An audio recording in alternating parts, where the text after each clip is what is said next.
space as well as the aquatic centre. But most importantly, you're going to get to go up the ArcelorMittal orbit with the amazing views from the top platform. But before we get there, I want to make sure you understand how much of a massive transformation the park has been through. So I'm a local girl and I remember wanting to go onto the park and swim in the lakes and things like that, but we were told that you'd glow for a month afterwards if you did. That's how toxic it was. And in addition to that, the soil also has to go through a major cleaning process. So major that they called it a soil hospital. Now I want you to imagine Royal Albert Hall filled 16 times over with dirt, workers working 24 hours a day for 6 weeks, scooping that dirt into a giant washing machine, maybe using a bit of Lenore, something like that, I don't know. Any other suggestions? But yeah, that's how much cleaning had to happen. But our park is the most sustainable of all the Olympic parks. 99% of everything that was taken off was used on the park again. So that's me telling you about what's happening, but I want to know about you. How many of you were spectators at the games? Oh, quite a few of you. Any games makers on board? Woo! Can we have a round of applause for our games makers? Woo! Thank you. At the moment they're going through a phase called CCC, which is to clear, to connect and to complete. Now for those of you that went to the park, you'll know that you were not alone. More than 50,000 spectators visited the park every single day, which means that they needed the biggest McDonald's in the world. They needed the London 2012 Superstore, the toilets, the shops, the restaurants, all of that. That has all been cleared now. In addition to that, our park was designed for legacy and adapted for the games. We know that we don't play water polo or basketball, so they were both purposely temporary venues, which have now also been cleared. Now on to Connect. This track here that you can see, it's not another running track that you're probably going to see Usain Bolt running on. It's actually the new DLR track.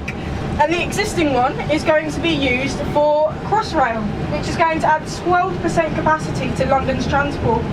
And so that means you're going to be able to get from here to Heathrow Airport in just 36 minutes. That's a major way they've connected it, but they've also built 31 bridges, many cycle paths and also walking routes for people, and they're all going to be connected to the outer areas. Now this isn't part of CCC, but it is the sewage system, the first thing that they ever had to show for the Olympic Park.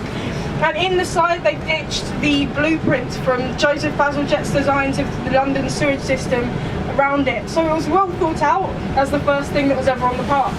But here is where the warm-up track was, where Jessica Ennis and Mo Farah would run before they came into what you're about to see, the amazing Olympic Stadium.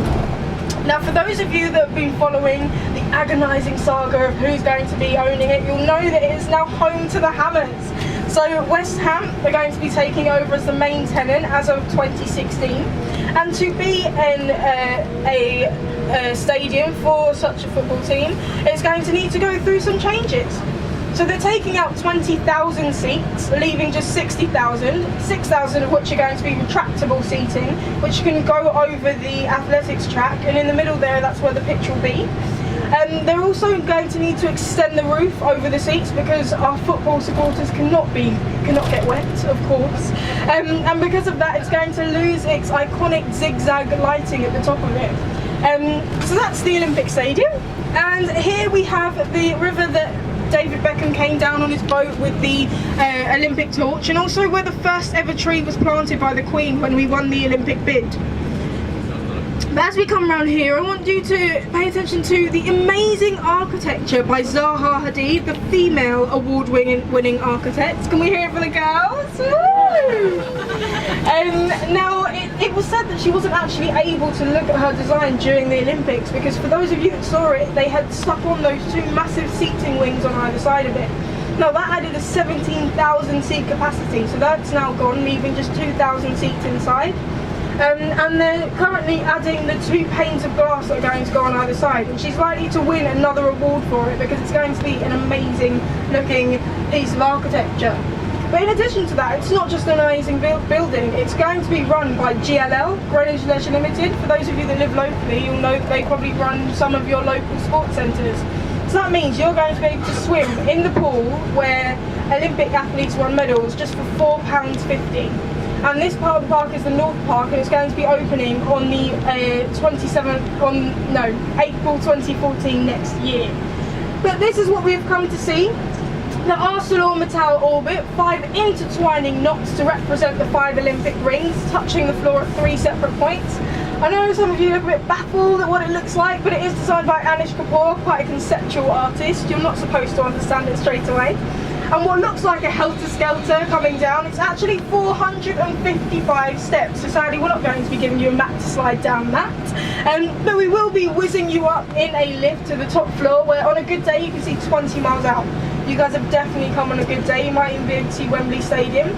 From there you'll go down to platform 1, where there is an exhibition about the before, during and after the games. And you're allowed to sit there for as long as you like, and you might not get this bus back, so please take your belongings with you, and I hope you enjoy your visit. Bye!